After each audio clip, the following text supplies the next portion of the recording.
Kami tidak akan berhenti. Insya Allah akan ada buku ketiga. Itu tentang Jokowi's son. Anaknya Jokowi yang sekarang masih ada gambarnya nggak di sini? Nggak ada, Pak. Di tengah suhu politik yang memanas menjelang pemilu 2029, publik kembali diguncang oleh pernyataan kontroversial dari Roy Suryo, mantan Menpora dan pakar telematika. Ia mengklaim akan merilis buku berjudul Jokowi's White Paper yang disebut-sebut mengungkap dugaan pembelian ijazah palsu oleh Presiden Joko Widodo. Bahkan menyebut isu baru anak presiden yang salah beli ijazah. Apakah ini sekedar manuver politik atau ada dasar hukum yang patut ditelusuri?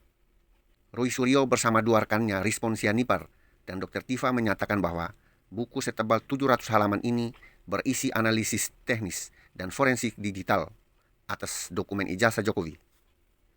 Mereka menyebutnya sebagai white paper ilmiah yang akan dirilis ke 25 negara dan dijual mulai Rp250.000. Namun dalam beberapa pernyataan publik, Roy Suryo menyebut bahwa buku tersebut akan mengungkap kesalahan pembelian ijazah oleh anak presiden. Sebuah klaim yang belum didukung bukti terbuka dan bisa berimplikasi hukum serius jika terbukti tidak benar. Dalam hukum pidana Indonesia, menyebarkan informasi palsu yang merusak reputasi seseorang dapat dikenakan pasal 310 KUHP tentang pencemaran nama baik, pasal 311 KUHP tentang fitnah, dan pasal 27A ayat 3 Undang-Undang ITE tentang distribusi informasi yang merugikan kehormatan orang lain.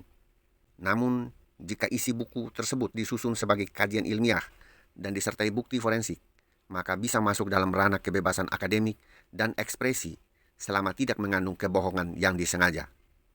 Hingga kini tidak ada bukti publik yang menunjukkan bahwa anak presiden membeli ijazah palsu. Klaim Roy Suryo masih bersifat spekulatif dan belum diuji di pengadilan. Gugatan hukum terhadap Roy Suryo dan timnya telah diajukan oleh pihak-pihak yang merasa dirugikan. Catatan kritis sekaligus pendapat hukum saya mengenai pernyataan seperti anak Jokowi salah beli ijazah bisa menjadi bom waktu hukum jika tidak disertai bukti kuat. Di sisi lain, jika benar ada pelanggaran administratif atau akademik, maka publik berhak tahu.